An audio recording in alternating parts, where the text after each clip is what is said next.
Welcome to the Leads Are Shit. This is a real estate magazine podcast, so we brought in the owner of Real Estate Magazine. In fact, he's here every week, Andrew Fogliato, also the founder of Just Sell Homes, a real estate marketing company so that real estate agents can just. And my name is Taylor Hack. I'm a team leader in Edmonton, Alberta, and I mostly am the guinea pig, meaning that we're going to talk about a whole bunch of concepts. And if you're here in the studio audience, you can talk with us. There's some people coming in right now. Who do you see, Andrew? We got Jeff, Ron, Ryan, Wendy. So we got Ron from Vancouver. We got Godlintons from Ryan Lethbridge. Lethbridge. Yeah. Well, I think it's just Ryan right now. I don't see Miles here Okay. today. But there's all the note takers. We have some Yes. call-in. We have some call-in people who I don't actually know who they are because it just shows their phone number. Well, we Um, appreciate that you are tuning in yeah, from your car. We were just talking yeah. about this, We about got Jeff from like Peterborough. where are those people in their life that we need to get to? Miles is on the road today. Could have called in, Ryan. We already got people calling in. There you go. Just like right into his appointment. Yeah. We're in his ear, Bluetooth. Yeah. No Yeah. excuses. Play like a champion. So the other things that are going on this time of year, I don't know if it's Uh, for everybody, but it's definitely for me, it's business planning o'clock. No. I mean, to a degree, if you're just starting today, it might be a little late, Hmm.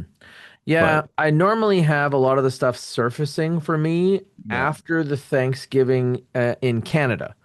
So, right around like, the second week of October, that's when anything I think about during the day, I will normally set a task to drop around this time so that I can make a big list. And I That's make fair. a list of all the things that I might want to optimize and innovate. And man, that is humbling. Just a It's a little. humbling experience. It So is. how do you decide which ones to do?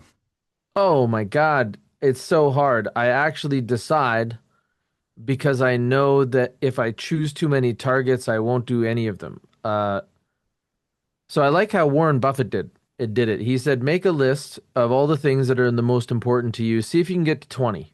20 of the most important things in your entire life. Now I want you to circle the three at the top and realize the other 17 will starve those three. The other 17 are the reasons that those three don't happen. So the same thing here is when I take a look at like what's going to help us next year. Yeah. Well, I do a SWOT analysis of basically what our team is expecting based on what we can see with trends.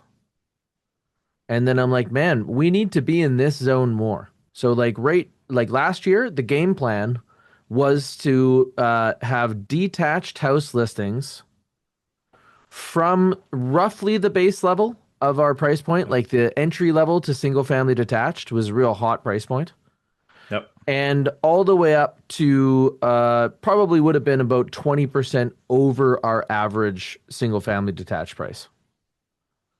And And that zone for listings yeah. was a real magic place. I'm curious, have you ever, when you're looking at which things to bring in, looked at the Ryan Dice ICE system? I can't remember it, but I remember hearing about it. We did talk about So it, I think, like tell me one of our more. first episodes. This was something I thought was cool. Yeah, so basically it's you get it, and I can actually I have a Google sheet because I made one for myself, and then I gave it out to people until that I did a while back. I can find the old spreadsheet and give it to you. And you just make a copy. And basically you list down every idea that you want to work on in your business. So it's really good for conferences, I find, to write down all the ideas you got. And Mhm. ICE stands for impact, clarity, and ease. So for each one out of 10, you give it a score in the three columns. So this idea, how much impact will it have on my business? And then clarity, how clear am I on what the steps are I need to do to actually get it done? And then ease is how easy is that for me to do? Because you can be really clear on something, but it's still really hard. Mm. And it's just whatever's the highest score that gets done first. And then, because that's the highest impact, that's the easiest to do with the most clarity on how to do it. So it's Mm. potential impact, your clarity on it, and your ease of it. And you don't go to number two until one's done because you're knocking off the easiest, highest impact stuff first. and then you just work your way down. And it's very, very, to kind of prioritize the right stuff. Impact, complicated, easy. No, impact. Oh, hold on, my mic randomly changed. Um, impact, clarity, and ease. Oh, so if you can see it clearly. Yeah. So hold on, I'll grab you the. I'm sure I can find this sheet pretty quick in my Google Sheets. I'll put it in the chat. And this is why you should come live, because I'm not going to put in the description for people. It's only going to be for those who are here live. On Zoom, they will get the spreadsheet, just as a reason. If you DM me on Instagram, though, I'll actually send it to you. But you still got to do something like that. The ice. There it is. Oh, I already got it. Look at that. Look at that. I already found it. All right. That's great. Copy So chat. So for me, I like that because I really want to look at that thing like impact. So when I take a look at Yeah. high impact for next year, for me, I know that that's in recruitment Yep. and it's also in our listing multiplier. Yeah. Whereas if I chose to do optimizations to my database, I'd have to say that it'd be harder to make incremental gains there because we're doing a good job. So do you know where you are today in 2025, what Hmm. your listing multiplier index score is? Yeah, I do. Like, I'm sad. Can I have a sad score? Everything's a happy score. You just got to change your mindset. Oh, let's talk about it. Oh, I see all the people filing into the in Google Sheet it shows that people are there, but it's like the weird names where it's like anonymous llama or anonymous alligator, anonymous dolphin. So right now I'm at a 1.11. Yeah, that's low. I Mm-hmm. mean, well, it's on the higher end of average. So Dean will say that when he does with most people, they're between zero point 0.8 and 1.2. Sweet. So you're average. You're an average agent, Taylor. That's great to hear. The Yeah, that's what you wanted, right? Yeah, totally. I'd like to see Yeah, an average agent do this 50 times a year though. that's fair. Let's get you. Let's And get like this, I received 515 offers last year. it's pretty good. I got Now, some how mad many? deal knowledge. So here's what I'd be interested on, like the data side of that. So you have 515 offers Yep. on your listings, I assume. Yeah. This doesn't include like you writing one for a buyer on a Nope. different listing, right? Okay, so on your listings, how many of those 515 were unrepresented? None. Zero. So everyone had a buyer agent. Well, yeah, because we'd give them one if they didn't. Well, so that's really what I was getting at is how often were you able to convert the unrepped people? Probably 7 out of 50 something times. Okay, so like that's an easy one to try and bump the numbers Yeah. on. Yeah, and it's something like and that's why like we already have the apparatus and now it's just Yeah, sharpen it. So yeah, like if you want to increase that number, then you would focus on slight edges related to coming soon when the yeah, information is exclusive. yeah. You got to hit them a Um, little bit earlier. yeah, But it's and also after, like, what are you doing after they miss out on the property to get them to keep using you? the well that's actually where we score most often Yeah, is we call it playing rebounds. yeah, And what it is basically somebody is attracted to a hot listing, but ends up working with us to buy something else. And when it's playing the rebound, it's because they make an offer on this one, yeah, but aren't the winner, and then we go somewhere else. yeah. And that's probably like the easiest conversion once you're there. That's where I think But our needle is going to move the most next yeah, year. Because like when you take a look at my composition of my team right now, the people that are focused on doing that, those teammates were very new, like in their yeah, first few months. it's fair. Yeah, like a lot of it is just training them, right? Like getting them up, Yeah. getting the So we reps know we're in. going to have Yeah, gains from there on that side, but now we're going to look at some other things to basically move the dial. But we're really focused on where our form is the worst yeah, because that's where the easiest and clearest gains are. And also we have so much room to potential, that there we could probably get the biggest impact. So in terms of, let's say, like where are you measuring it now? Like I'm just thinking out loud of you have these unrepresented buyers that want to make offers on your listings. What typically are they realtor.ca leads? Are they going through your website? Like where are the most of the unrepresented ones coming to you from right When now? we actually make offers, So what like for that initial contact to you? Is it sign calls? Like where's the majority coming from when they don't have someone they're working with yet? we would see them like the ones that actually write offers are more Yeah. likely coming from open houses or realtor.ca. Okay. Because that's what the key is. It's not just like unrepresented leads, it's the unrepresented leads that write offers. Hmm. Where are they most common? So then we're really what we're saying is we want to optimize the open house experience and the follow-up to the open house, and then obviously optimize the realtor.ca flow would be what impacts that the most. Yeah, and we have really high conversion by Yeah. comparison to all online leads, the realtor.ca ones. Yeah, But no, that you're that's a strong. given because they're opt-in leads and they're normally Yeah. further down the funnel. So we would expect that. And Yep. then also fielding, like the training to field in open houses.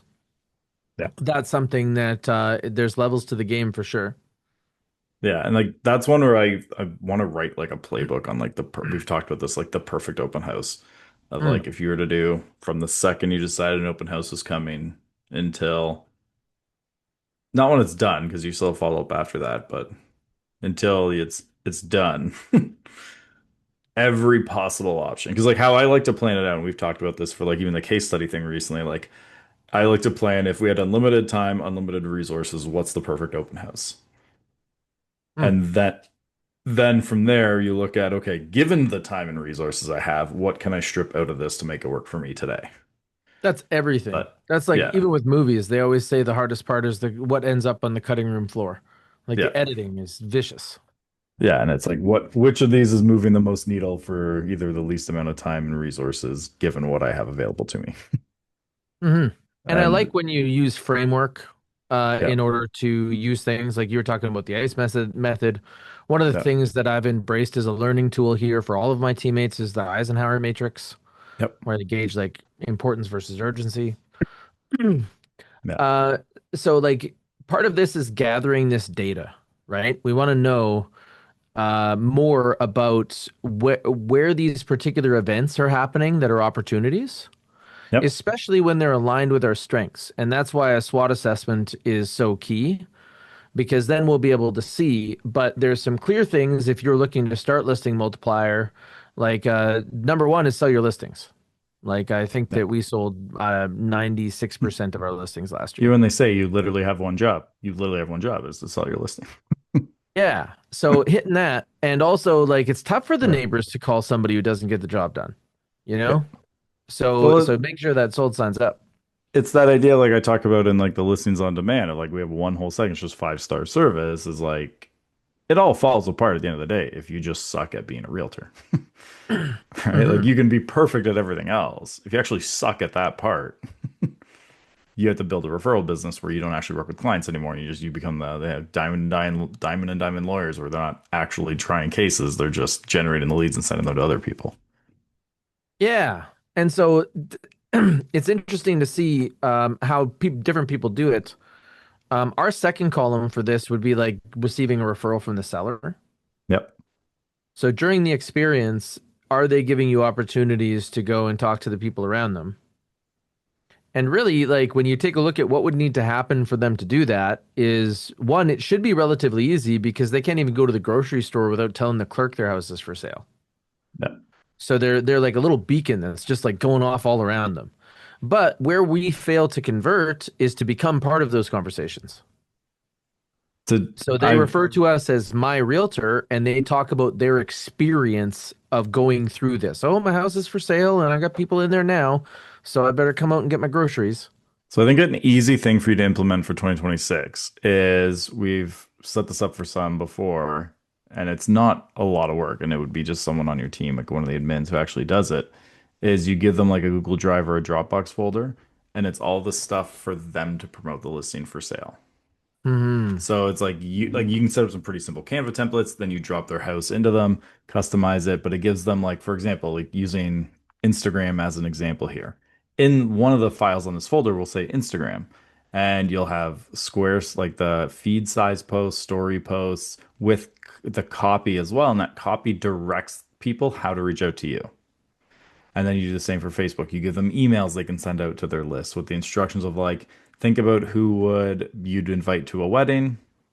This is who you should send that email to.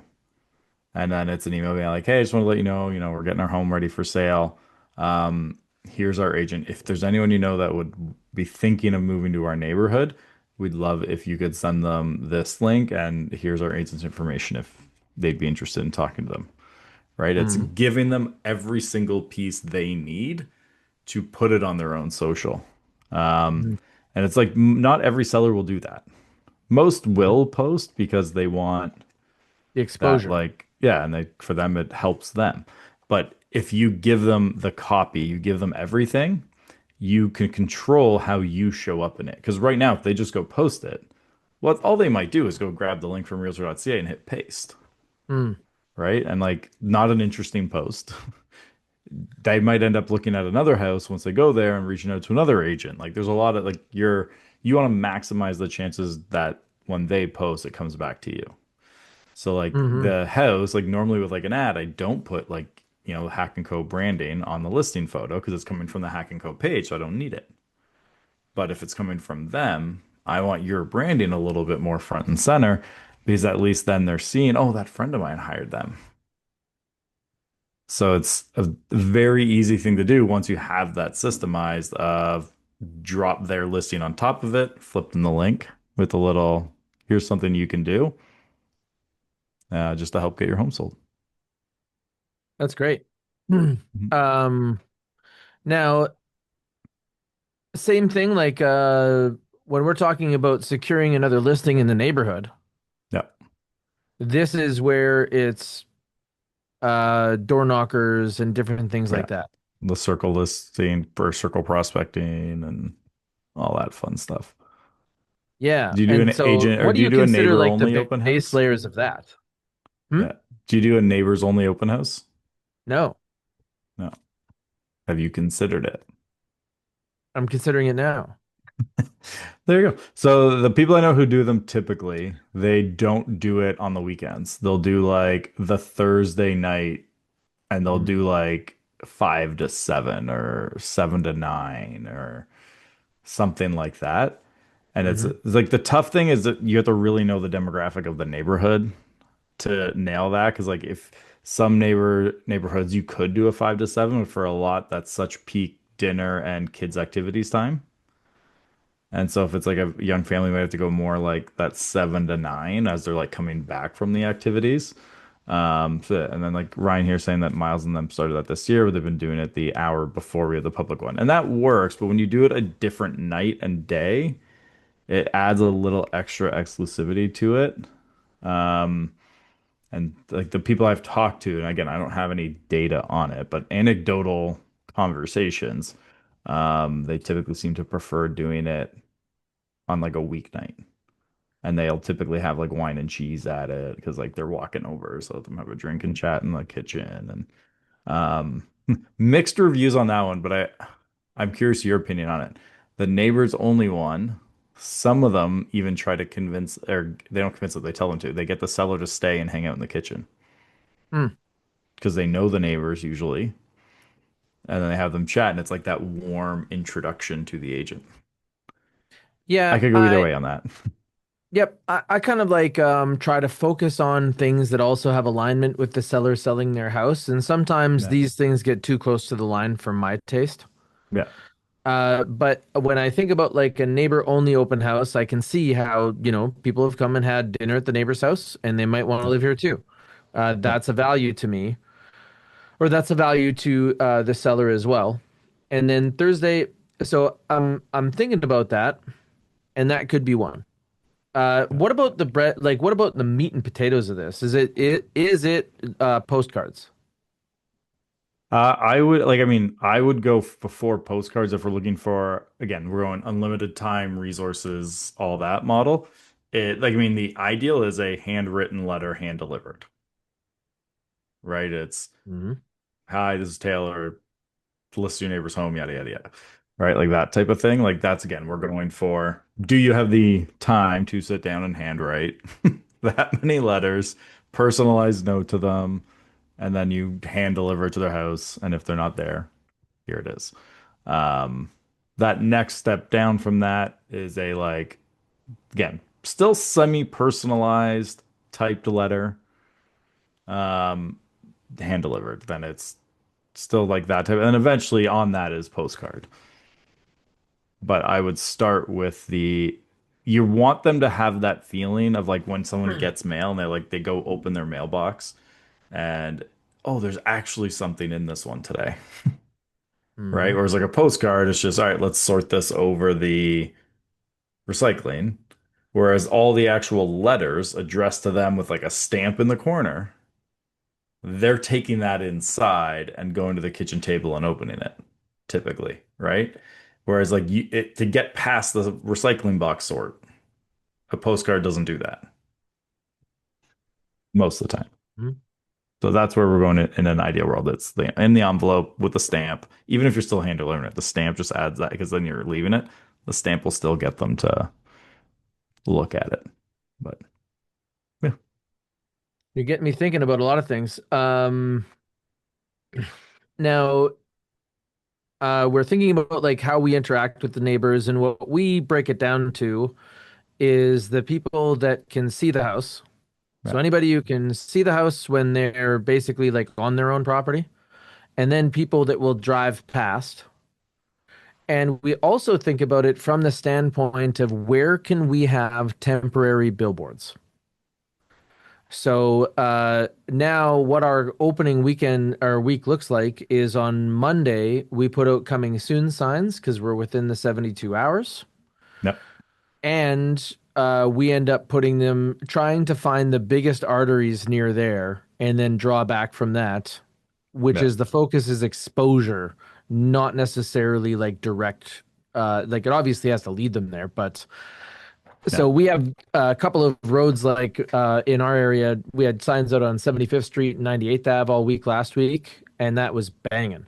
And now we have signs all week this week along one of the streets that run along one of the most desirable South Side neighborhoods.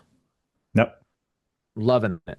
And then we're going to dance for the neighbors. So these signs say new listing, but have a rider over top that says coming soon. So they stand up taller, and that becomes like a focal point.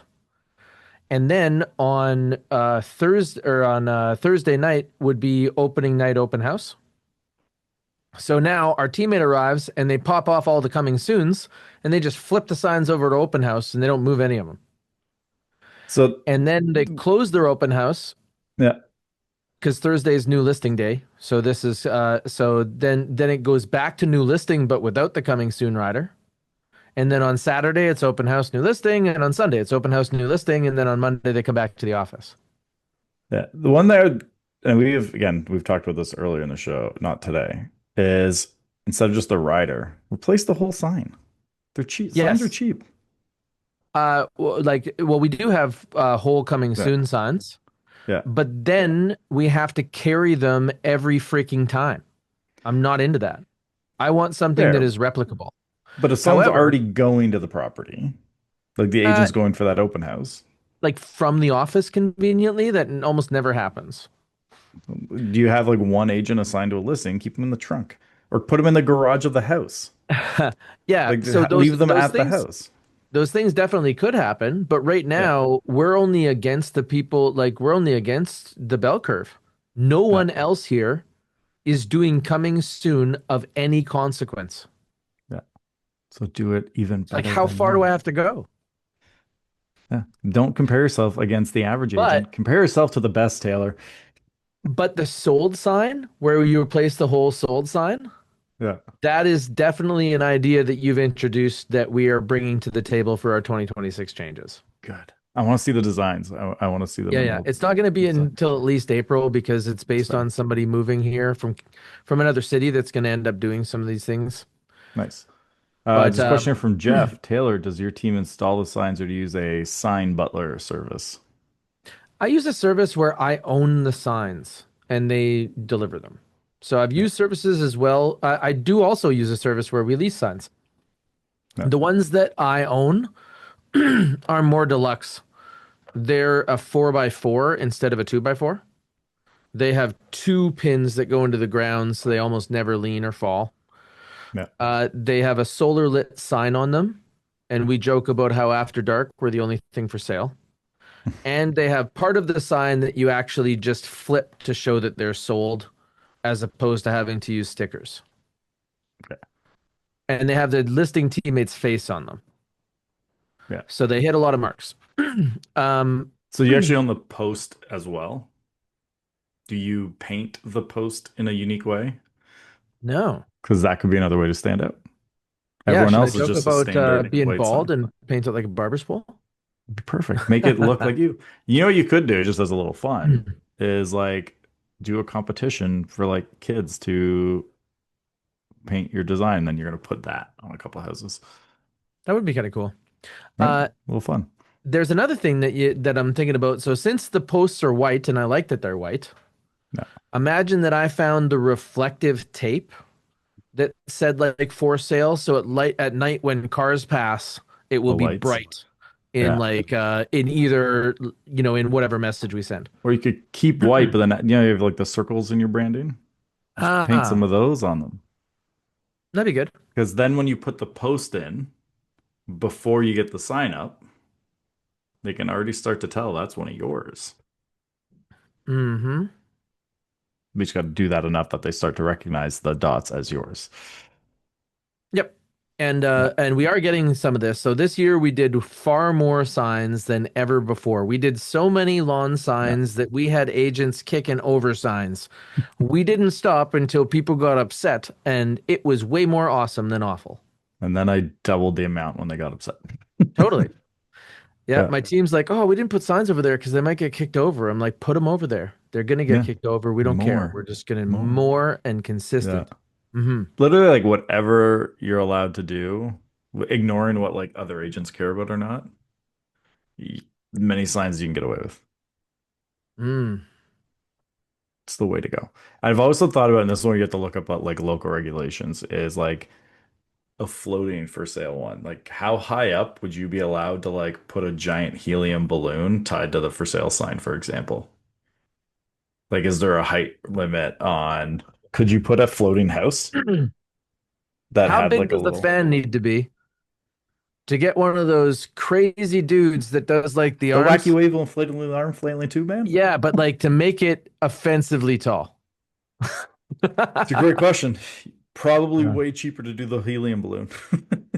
Yeah, I don't know. That's what I'm wondering about Yeah. because one, helium has gone up in price absolutely substantially. Yeah. And the yeah, so I'm wondering about that. There's definitely something you could do there. I thought there was a limit on open house signs to six in GTA. So that's city to city. So like if you mean Toronto maybe, but like like my town when I was selling, you were allowed one at the house and two in the neighborhood. That was the rule, Hmm. technically. N Most people put more, but like they might put four instead or five. Almost no one did the like 60. But there are some areas where they actually don't have rules in them. And then others, there's rules that aren't enforced. And others I've seen like bylaw drive around and they take them to like an impound lot that you have to pay to get them all out of it. Get Like your signs it's, arrested. yeah, literally, like it's all over the place, different areas. But so basically you have to figure out in your area what are the rules and then how much, and then where are those rules that aren't like allow you to push in different ways. Like sometimes, like I saw one area where the rule was like on size of signs or like the size of the signs themselves. So they just made them all like 2 inches smaller because there was no Hmm. restrictions on that. So it was like ended up being a weird size and they just put like 50 of them out. Um, and then there's always the classic of go pay some high school kid to hold your sign and walk around for the day. Yeah, yeah. Definitely thought Yeah, about that as well. And the same yeah, thing is like your sign cannot be on property, but that might be the reason that you buy a logoed trailer yeah. or, you find ways around. You know, You also might be able to talk to residents and rent their front lawns. That's definitely something I thought about.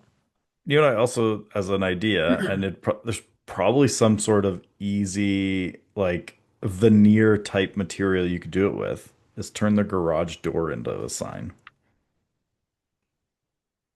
Your brain is a brilliant thing because that Yeah, has become so inexpensive. We're seeing people do it consistently for Halloween. yeah, Why do we not have a full, like everything in my neighborhood, like everything has a garage? yeah.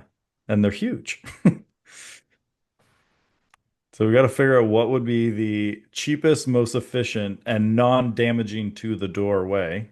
No, The, you buy them, they're material. You just need to have this printed. This is going to be an actionable thing. There are companies out there that do this for sure. It's like landscape fabric, and then oh, you hook it to the perfect. top of the door, and then when the door comes Goes down or up, it whatever, comes you're up. there.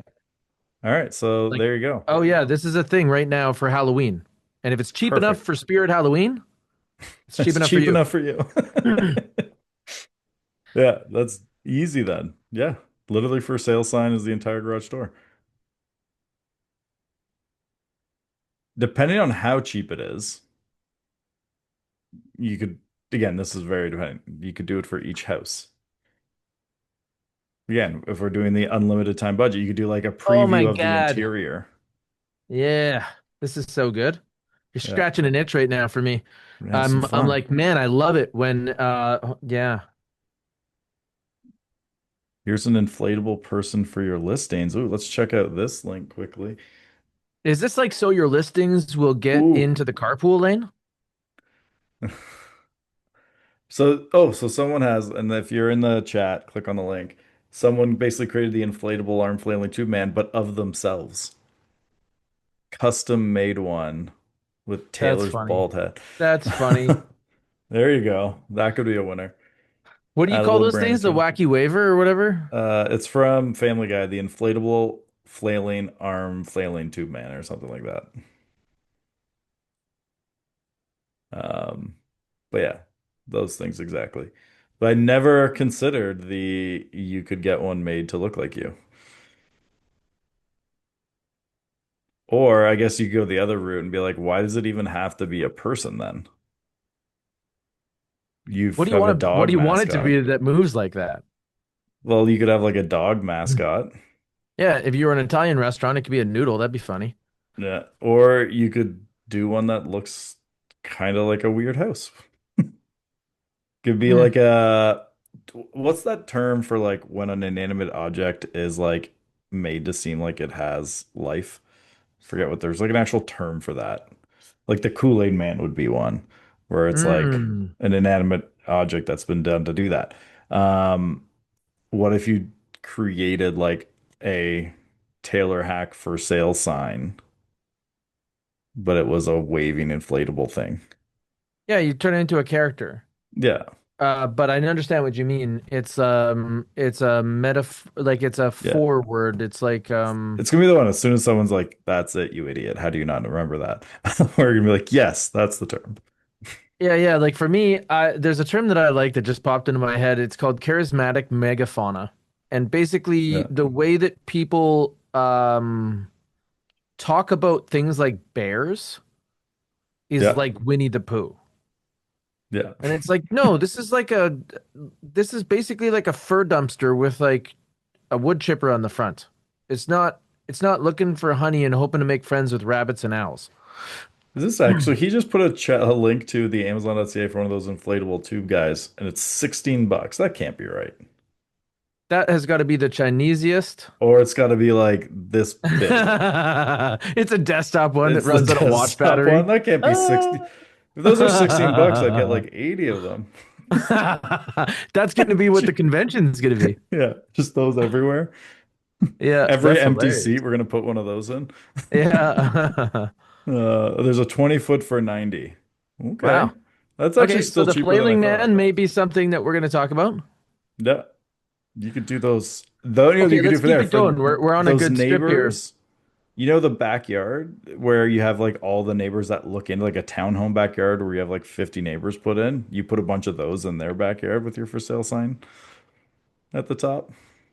Well, one of the things I was thinking about is the same as what we normally see for 50th wedding anniversaries and stuff like that, where they put a whole bunch of storks or sorry, for kids it's storks, for it's normally flamingos or vultures for old people. I think it depends on the age, but usually flamingos, I think. Yeah, yeah, and the joke one is vultures instead. Yeah. Um, but anyway, imagine that where basically you put out a whole bunch of, for me, I could use that cool balloon cola thing that my brand has going on, and we could put that all over our front lawn. Now you got to be careful if you start, it's like if you're gonna be listed for a while, then you start to become annoying to the No, no, no, no, neighbors. no, but just as a splash. You don't want this stuff to become litter. Okay. Here's the link for the custom likeness inflatable, realtordoll.com. Um, that seems like a trademark violation. Yeah. Yeah, It also seems like it's sometimes at Spirit Halloween and sometimes at yeah, the stores that have the blacked out windows. yeah. Okay, so realtordoll.com redirects to an actual different non-domain that's realtor because if they actually use realtordoll.com as their domain, they would get killed by NAR or The Korea. fact that it's already this far where that's a brand name of a product. Yeah. Oh no, so you go to the actual page where they're selling it, it does not say Realtor Doll. Oh, okay. So they've thought about this. They've thought about this. Yeah. Because I Yeah. like that is one that they will slap you pretty hard on. I imagine so, Yeah. as they should. Yeah. Um, so we were talking about how if you wanted to increase the likelihood that you're going to be able to convert someone that will be the buyer to this place, Yeah. Back on that's going to topic. be mostly done coming soon style. That's when you have your best opportunities for it. Yeah, because they have to come to you to get the information. Hmm. And you're now able to show them that value. And you do want to build that relationship before they get to the offer level. That's important. Unless you're in a jurisdiction where you can't double end. We are, oh, now we don't have that problem here, but also we don't do it the same way. They'd be working with one of our teammates. Yeah. But even in some areas, that wouldn't be allowed. Yes. Yeah, Yeah. BC. Yeah. So Yeah, it's yeah, and there's barely places allowed. in It's the barely US as allowed to well. realtor in BC. How you doing, Ron? You gonna make it through? They're There's trying a to make the few more. landlordy rules easier on Ontario. I hope it's coming your way. Easier, they're not like yours. No, they're not like ours. Ours are as No. easy as it gets. Yeah. Oh, you wanted to Uh, live inside where we paid for it first? Okay, we're gonna make the rules. Yeah. Yeah, so like yeah, so you want more the and more percent like I mean obviously the first one which you're already implementing with the like VIP buyer stuff and like the coming soon, you get the list, you email them, get updates on the property. Yeah.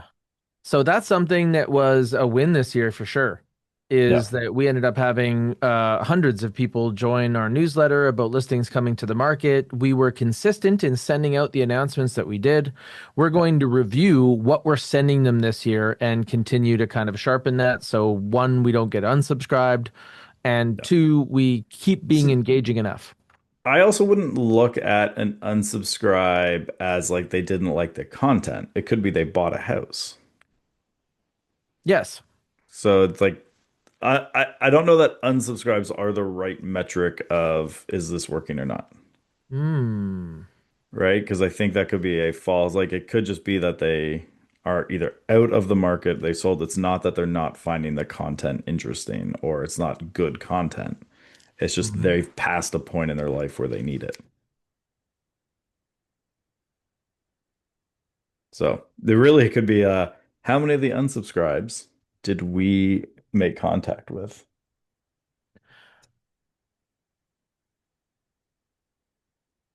Yep. Yeah. So, okay, that's definitely something for us to think about. And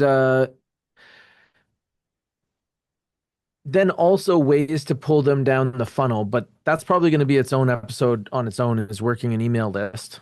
Yeah. Circling back, if we were saying increased probability to double end or to represent the buyer to this place would be more likely when you're the only one who can get the information during the coming soon process or where Yep. you're the source of information, Yep. and then made more likely when you can get them in person. So Yes. can we parlay this insiders list into an invite only open house? Yeah, and that you do before anyone else has access to or maybe they're allowed to the like if you're doing that opening night neighbors only open house, maybe it's friends and neighbors open house. So it's not just only neighbors. That's where you also invite your VIP list. So it's a friendlier open house. And like you can even word it that way to the neighbors of like when we list a house, the opening day, we always invite our VIP buyers for an invite only open house. Um, we'd like to invite the neighbors as well to join us if you'd like to take a look through the property. Even if you're not selling and you're just curious how they've set up their home, you're welcome to pop by. This is your opportunity. Because you Mm, want to make it pretty good. clear that even those not selling, because some of them were just curious, it's like you don't have to lie about being in the market and come to the open house and just no. Like I know you guys are curious and you want to know. Come through. Mhm. So then the other time that we would be more likely to represent a buyer to that listing is when someone is able to qualify but wasn't like already in motion. This is like Yeah. one of their first actions. So they just got a pre-approval yesterday, now they're out at open houses Yep. and this is a match and they have family in the neighborhood kind of thing. Yeah. So open houses would be a place to score. You'd be able to score more often if you could show someone a streamlined way to get involved and You make it easy by like overcoming objections. Like if they haven't talked to a mortgage person, you could introduce one. yeah, I mean obviously in an ideal world you're setting them up on a like you're doing a proper buyer consult. You're like sitting down with them, going through all that, signing them up. But you also want to look from the other way of like they came into you because like it's a coming soon, just offer them onto your VIP list, right? Like you kind of, or you get in because this like, and this is what I think that one that you should do for 2026, if you're not already, is like that idea we've talked about, like if they sign a BRA with you, now your team will do more proactive searching for off-market properties. Like that's the service, but they have to sign. Hmm. Like we're gonna send Interesting the there. team out. Yeah. But again, So unlimited time now and what resources. you got me thinking about like the open house in general. Yeah. And so obviously we want to make it more streamlined for people that have obstacles to take action to be able to clear those obstacles. And then there should be some other things that might help us have the right conversations while we're at the open house. No. I think the biggest problem with open houses is talking just about what's in that house. Yeah. And the people that are the weakest at this only talk about it from the perspective of you may buy this house. The weakest don't even talk.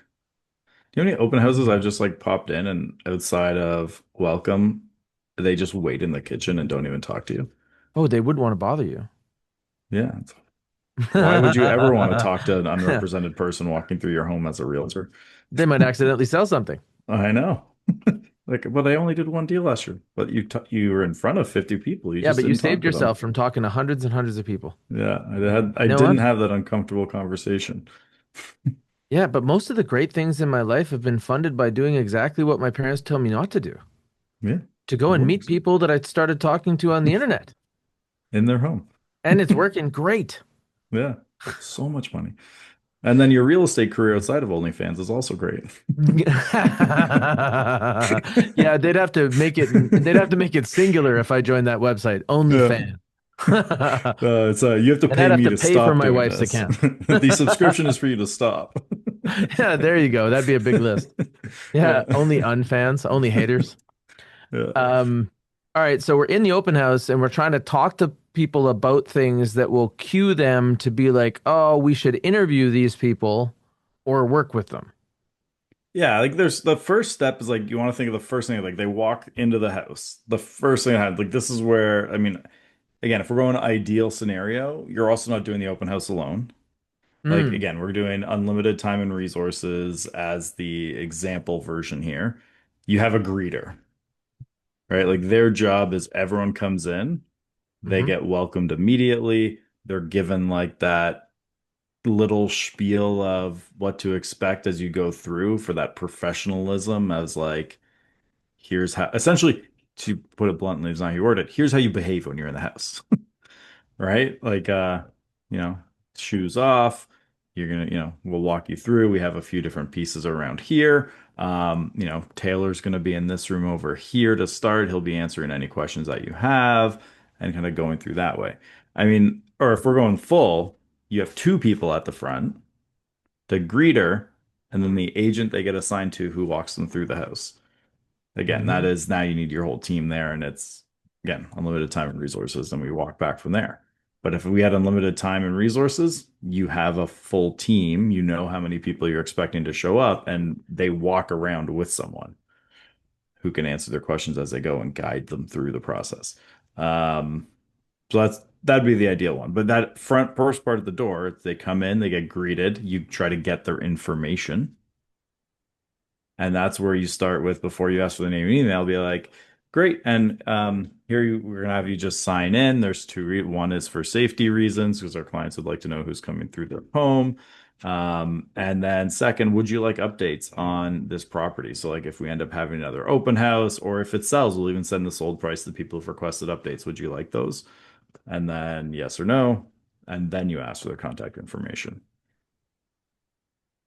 And then you send them into the home or guided through the home at that point, again, depending on what you have. hmm Then they start going through the home. And like I would look at like in the kitchen, for example, I've again, I know you don't do them as much in Alberta as they happen in like the GTA. I'd have like in the kitchen the pre-list inspection. So I'd get in there, I'd be like, okay, here's all the issues, like read it, take your time, go through the report, see what's in it, see what's, the good things about the house, the bad things about the house. I'd have the details. So like the pre-list inspections that we talk about here often come with a warranty. It's like for like a certain amount of time on the homes. And it's like, okay, and then here's what's in, how does that work? So if you buy this home, you get this warranty and like rightly have those pieces as part of it in the kitchen for them. And then throughout the home, you kind of have little informational stations for them. One agent I saw that did a really good job with it is they actually like had information sheets they framed and put on the wall, like pictures. Um, and it just like explained different parts of the home. And they were all branded. Again, unlimited time and resources to set hmm up a home perfectly. Um, we've also talked, I think we talked about this over a year ago now on the show because we've been doing this for a while. Was like even having your own scent, like create your signature scent. That's like they walk in and right away they're like, that's a Hack and Co listing.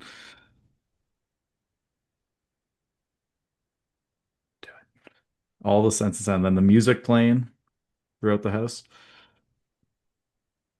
all coordinated. You got to control all the senses while you're there. And then think about like every objection that like so a good one would be in like the utility room. Have an information sheet there on the age of everything. I would even put like expected replacement date. Like I would do it all. Even if that's range. Like if it's a like they know what a 7-year-old one is, but if it's a high quality furnace, for example, expected replacement date could be 15 years from now. Um, but doing like having literally all the information that shows you're professional, like you want them walking through being like, that is the most helpful and informative open house I've ever gone to in my life. So that's where, and like I actually was talking to some people yesterday, the most questions that buyers typically have going through a home come in the utility room in terms of like things that they get worried about and they don't know enough about, but they know how serious that room is. Just that reassurance. hmm So when I'm trying to think about the conversations that often lead to people choosing us No. or choosing to interview us. And a lot of the time, it would be people that are just starting out and don't have an agent yet. No. So that group, what we want to know, like normally they know of us because now they're at this open house. So they've been introduced to us being realtors in the marketplace, and but they don't know us. But I think that's also to a degree, you might be overselling how much they know you, right? Because like you can search like what open houses are this weekend, No, or it's that's what I like, mean. Is that they only know of us as that we're in like real estate because we're standing there. They don't know that we're the highest yeah, rated and reviewed real estate team. They don't know but they might anything. not even know your name That's what I mean. going into yeah, like it's a full like yeah, they know you're So a I guess like realtor. maybe they just know that we're the realtor, but nothing else. Yeah. Yeah, like you have to go into that first meeting when they walk in your open house that they didn't even look at the sign. Like they know that's the open house, but they didn't even read the sign or anything. It was just like a vague, like I saw there was a sign and I assumed this was the open house. I saw the balloons. Um, Something like that. Like you have to go assume there's zero. You have to get them to know your name, you have to get them to like you and then trust you before they walk out that door. Hmm. Instead of you just have to get them to like and trust. You got to get to the know too.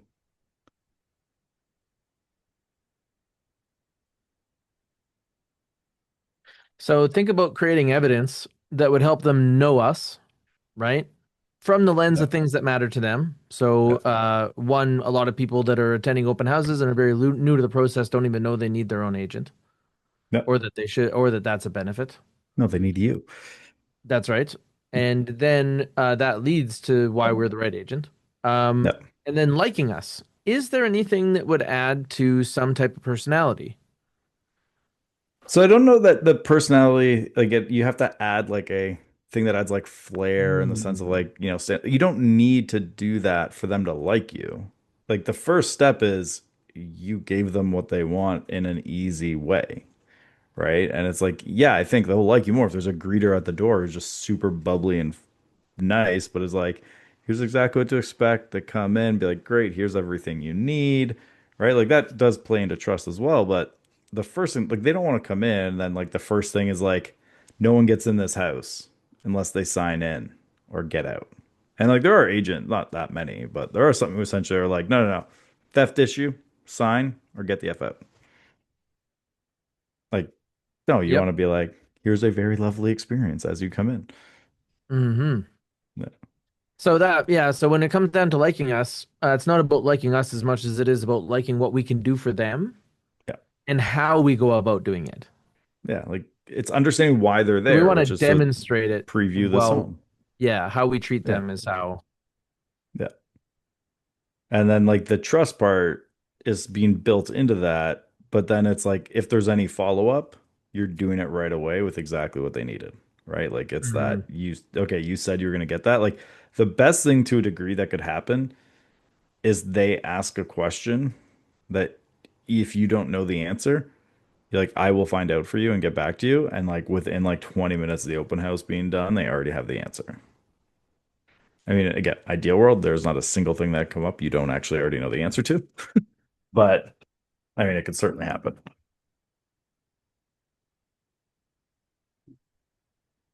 Um,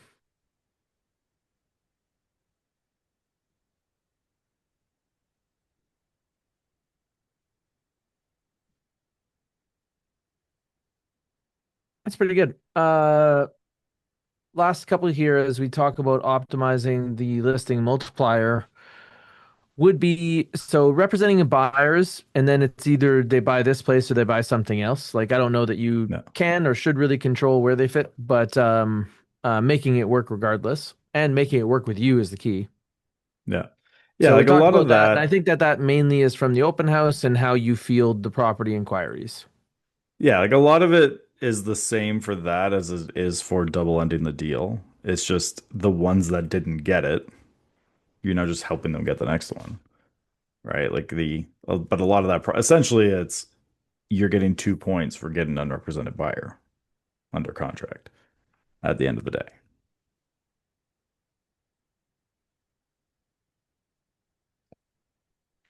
Um, I think that's pretty good.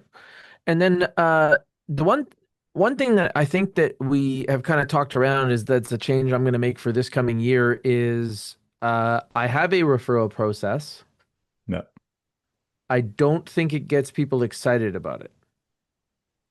Why do you think that? Oh, there's a quick question. Have you guys ever done an episode on double ending? I don't think we've done one exclusively on double ending. We've definitely talked about it. Hmm. So should we just do a whole episode on double ending and just say sorry, BC? Well, I guess like it is relevant to a lot of people that Yeah. just aren't there. But also Yeah. it might help some of the people in BC articulate why the program is the way it is there. Yeah. So Yeah, we can do that that. yeah, that might be a decent one. And mainly it would be for the like since we talk about sales and marketing, it'd be less about why the rules are the way they are and like, oh, should we Yeah, I don't change care them? about Because those. who cares? You know, if you Yeah, want to be it's a working regulator, with the rules to get the results you yeah. need. What Yeah, we yeah, normally talk about is know the rules so you can play the edges because that's where winners are. yeah. Yeah. Don't cross the line, just go up to it. Yeah. In racing, Yeah. there's white lines on either side, and you just got to keep at least one tire on the track, Yeah. you know? And the idea is to use the whole track that like the fastest people do. No. So when I'm talking about referral systems, right now, what we try to do is reward the moment. And so we send out a Amazon gift card by email because it can be timely and consistent. And that happens. The goal there is within 48 hours of them being tagged. But like, keep in mind, our admin's not in on the weekend. So like next business day kind of stuff. But like as an example, is that something that actually moves the needle when you think of like incentivizing referrals? Like how, like for example, if today I was like, Taylor, refer an ad management client over to Just Sell Homes, I'm going to send you a $50 gift card if you do it, or as a thank you, Yeah, I don't right? think it does move the needle, but it does reward the behavior. Yeah. And that's the like, that's kind Yeah. of what I'm shooting for. But I think what you're Now, introducing at that point to a degree is now making it a financial thing as opposed to, because like in their head, there's kind of two components of it, right? It's one, I really love and respect the work that Taylor and his team did for me. I like I'm thankful for to them. So I want to send business their way. The other side is I have a friend who's moving. I had this amazing experience. I want to be the hero by making sure they get it. So they're sending it to make themselves look good to their friends. So, for example, if you like really knew the person, like it's like a closing gift. What's more impactful to most people? Like, yes, they might say they prefer cash, but it'll deepen the relationship more if you get a thoughtful gift. You're doing cash instead of a thoughtful gift. mhm, Again, more true. time, resources into that, but like you're kind of introducing the I'm making this a financial thing as well. And that's you have to think about it from that end of like what is that feeling you're creating with them? Like, and I'm not saying it does, but one thing to think is like, does it to a degree, could it cheapen it for them? Right? Like giving it to them, do now they feel like you've turned it from this nice supportive thing into that. And it's like you just ask them. If you have someone you really like, be like, how did that make you feel? So then the idea, so what you're saying is that we should be playing more to how they feel and less Yeah. towards other things. Yeah. Like again, we're going to limited time resources. I get why the card is like efficient, processed, operationalized. Do you know what they would appreciate more? That would take way more time. Be like, thanks, and then take them out for lunch. Take them out for have a coffee with them. Spend I don't time think with those them. two things land. I think most people, when Yeah. you're like, hey, can I have a coffee with you? They're like, fuck, that sounds like time. Yeah, but this is back to knowing your client, right? Hmm. Knowing the refer. Some people want like what is that love language thing? There's like the five. Um Just start with a hug. Just find them at work. Yeah. You gotta do the burrito example. The burrito's the best one to explain the have you seen that one? No, Oh, it's the best. So the burrito example. to explain the five love languages, you do it with burritos. So acts of service is I made you a burrito. Words of affirmation, your burritos are delicious. Quality times, let's go get burritos together. Receiving gifts, here's a burrito. Physical touch, wrapping someone in a warm hug like a burrito. It's like for your clients, which version of the burrito are you giving them? Awesome. I But love like it. that's again, like knowing who your client, the people sending those referrals are, and those are people you're going to be closer to, like what would those things be that they would appreciate more? So like when you're initially doing the deal with someone, it'd be again, we have to figure out how to operationalize this efficiently is like, could you attach in the CRM in the notes the like maybe you almost narrow down the five types of referral awards you had available, and depending on who they are, you put them in that lane of like these are the things they'd appreciate. Some people would love if you took them out for a drink. Others might be coffee. Others it might be send them coffee, right? Like those different pieces. Some it might be like, hey, if someone sends you a huge listing and you like got them tickets to the Oilers, other people would be like, I'm not into sports. I don't give a shit. Hmm. Here, go get a nice gesture. I'm gonna give this over here to someone. It's a bird. Like other people are like, oh, it's a bird. Now I have to go park at this place, and I'm gonna go spend $100 on beer. Like this sounds terrible. Others are really gonna be like, this is the greatest night of my life, and Taylor's amazing. Right? But it's You're a like, good point. Yeah, they're not all yeah, like you. yeah. Everyone's different on that. Like right now, like I live an hour north of Toronto. I love the Raptors. I could never do season tickets because the thought of having to like drive down to the city 41 nights a year plus, no, I wouldn't go to the preseason games, but going down 41 nights a year and like parking and driving back, I'd be like, oh, that is awful. Like, give me like two tickets and I'll make 2 nights work during the year. Watch the rest on TV. Hmm. But it's for when you think about it, like I think I would look at the how you're rewarding referrals. You need to almost like have those lanes of how you're properly rewarding people in also ways that they Hmm. like. Again, some people are the quality time. Some people just want you to pick up the phone and say thank you. Like a nice How much? personalized Hmm. Well, we're conversation. taking the rest of this to the after show because it's Yep. 1 minute past. And so if you're in the Zoom audience, come along. And if you're catching this on any podcast platform, on YouTube, then we'll see you next time. And know that you can hit the Real Estate Magazine website, find the Leads or Shit podcast, and you can be here next time. You don't even need to put your camera on. There's people in the audience that called in on their cell phones. They're here in their car. And if you're on YouTube, it's in the description. You can go there, find all the information you need. We put it there. Yep. But what's not in the description is the Google Sheet that Andrew is talking about. That's It's true. something you That's have to get only for correct. people live. Excellent. Anyway, All right. peace. See you next time.